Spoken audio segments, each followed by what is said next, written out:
Hahatiin mo lahat eh.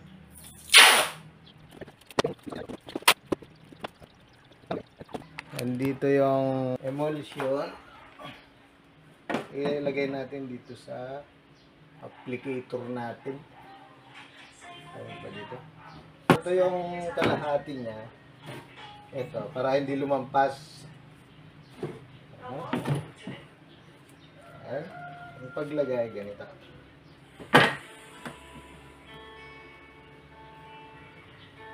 Medyo, ano lang, antayin lang umagos.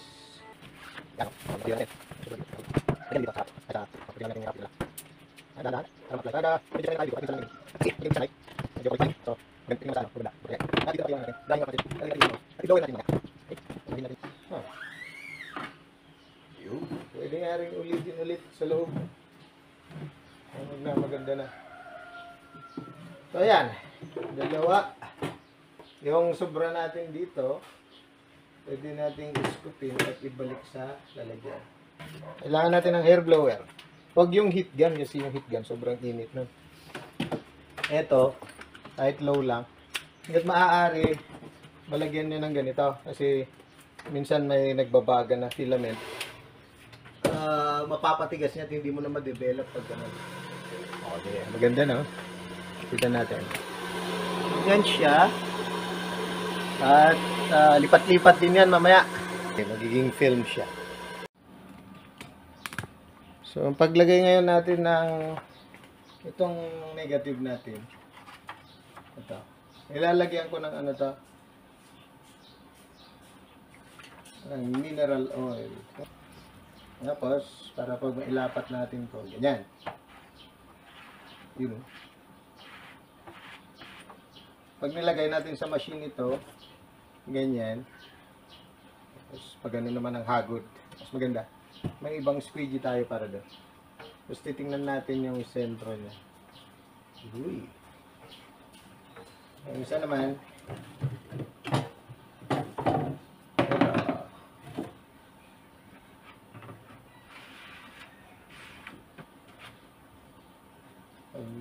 pag may mga bula-bula, nagdagan lang ng konti. Yan. At titingnan natin yung sentro. Hindi natin i-adjust. Tatansyahin nyo na lang kung saan yung sentro niya. Yan. Yung margin dito, tsaka margin dito. Yan yung plaster niya. So, ilawan natin. Mag-i-start ngayon ng 5 minutes. Okay, pag umabot na tayo ng, ang ginamit ko ngayon, 4 minutes half. 4 minutes at 30 seconds. Tapos, ano siya? Alisin na natin ito. Babalik natin dun sa pinaglalagyan na ganyan. Ito. At pupunta na tayo sa lababo natin. Nagudan ng sponge. Para maalis yung sebo. Yan, makikita, mag-aano na siya. Magbabakat na yung images. Pagkabasang ganyan ng tubig, nagtatapos na yung reaction ng ilaw. So, dalawa.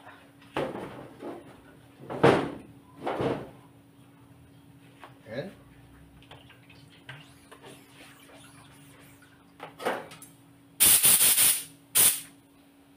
Kung wala tayong ganito pang spray, kahit yung pressure lang ng sa gripo na malakas-lakas ng konti, kaya niyang iwas ito. Basta bago-bago yung emulsion na ginamit. Okay. O, ayan. Natapos na po. Bibilad na natin sa araw. Para mas maganda yung kalalabasan niya. Mas maganda.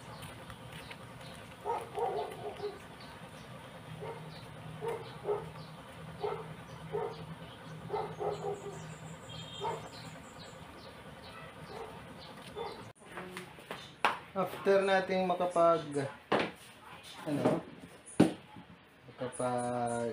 patuyo, sun dry, lagyan natin ito ang protection niya.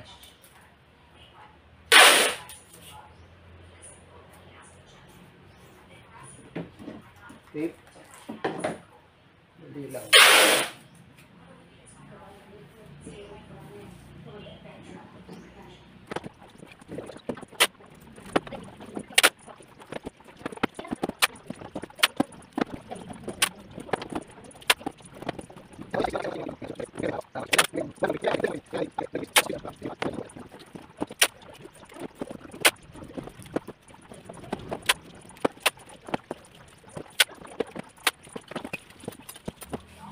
Okay.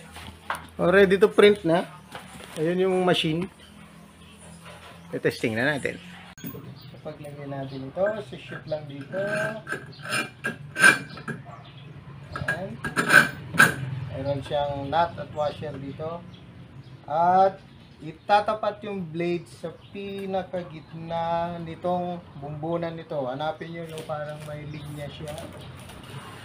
Para may idea kayo saan yung pinakagitna niya. Tapos, itatapat natin. Yung nangyayari, pag naitapat na yan, higpitan dito para hindi umikot. Yan natin yan. Tapos, yung kapares niya dito, lalak natin. Iipitin niya dito. Meron siyang goma rito. Okay. Ayan. Ipitan na maayos. Hanggat maaari may ka-counter ito. At ito, pwede siyang mag-move na ganyan. Pero, pag hinigpitin na natin dito, siyempre, hindi na siya malikot. Ayan. Okay. Kompleto na po yan. Ayan. Ready to print na. Bago po itong mga napalitan ko lang isang isa. Nakaset na po yung stopper nito. So every time na magsubo, madali lang. Ganyan. Yan, nararamdaman mo eksakto yan. I-adjust nyo na lang kung saan yung pinakatama. Tapos na mag-print tayo. Ganyan. Tapos ipiprint natin. Ganun. Ganun kasimple. Ito po yung gagamitin natin na pang pintura. Ito yung sinabi ko sa inyo. Pagtipla po nun ay ang ratio natin is simply dalawa nito. Ay, kunti lang naman yung magagamit natin ngayon. Ayan. Halimbawa, ito, dalawa yan. Tatansyahin natin ngayon na isa. Kasi ito, isang kutsarita yan. Ito naman, kalahati. Kunting-kunti lang. Yung parang honey na yan, ay yun yung catalyst, pampadikit. Parang arnibal siya. O yung honey, ang kulay. Pati viscosity. Pero pag hinalo, mawawala yung kulay. Ito ngayon yung reducer natin, patak-patak lang. At para lumabnaw, ay papatakan natin ng ganon. So, yung gamit natin na ito, medyo matagal na. Kaya lumalapot din. Nawawalan din ng moisture. Pero, padaling ibalik nito, gaganunin lang. Lalagyan din natin dito sa surface. Parang pang-condition natin. Ayan. Para madulas siya. Para hindi siya preno-preno, pag gano'n. Naihalo na natin ng maigi ito. Madali lang, kagaya rin lang ng mga ibang video natin. So, ang system dito ko nilalagay madalas dito. Umpisaan, tataas doon. Tapos, i-press ng konti para malagyan yung image. Pagbabang ganyan, i-press natin to, i-roll niya yung tapos ibalik ulit para ma-refillan yung image natin. Yan. Yan, nilagay. Okay, medyo nag-ano lang. Kung ano man yung nangyari, sa timpla siguro. medyo ano siya napagdamutan o masyadong malabnaw. Okay, lagyan ulit natin. Pag nilagay natin ganyan, pipigilan na nung stopper. Ayan. Diba, pag inalis natin gano'n, pagbalik natin, hindi mo na kailangan silip-silipin. Maramdaman mo lang na pumasok. Tapos, balik tayo sa print. Simpleng gano'n.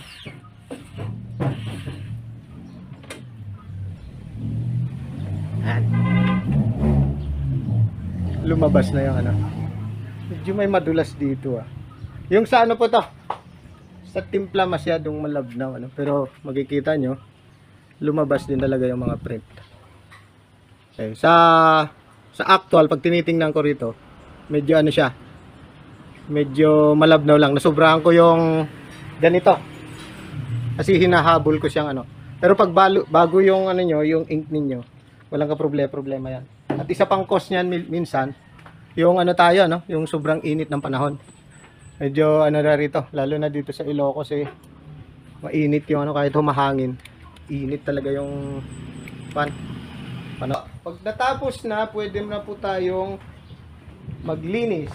So sa paglinis po, importante rin na masinop tayo. Una, luluwagan natin yan. Tapos natin yan. Para maalis natin ito. I-scoopin natin itong mga natirang pwede nating ibalik kasi ito. Yan. Pero dahil sample lang ito at wala na akong pipinturahang iba, hindi na magagamit.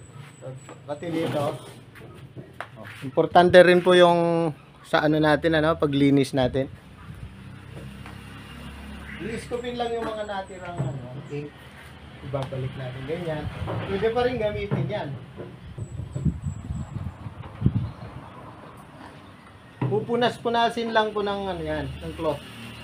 Hanggang sa maalis natin yung mga ink na nagamit.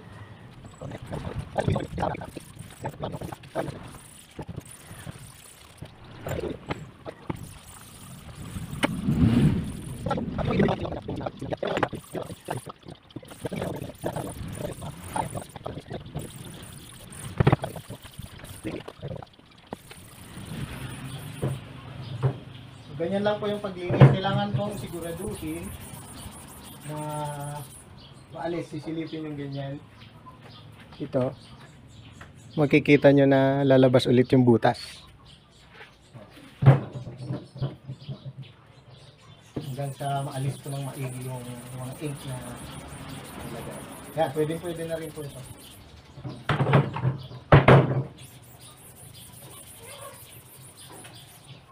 So ayan po sir, pati ito pala kailangan malinis din ito. Madali lang, malambot lang yan. Itong silicone po na to matibay po ito. Doon po natin mabibili doon sa sinabi kong pagbilhan nyo rin ng ink. Ano po to, halos sila lang yung nagbebenta ng ganitong klase para dito sa natin sa ink. Meron din yung iba sabi sa JJ Virgo, pero hindi ko pa nasubukan doon. Same din siguro, depende na lang kung saan po nyo mas madaling kunin. Pero dito po sa Printworks, ano po sila, madali nilang ipadala through online para din yung pagbili nyo sa akin. So ayan po, iyaano ko na lang yung impake at may padala po sa inyo ng ayos dyan sa Davao City. Salamat po sa pagtangkilik.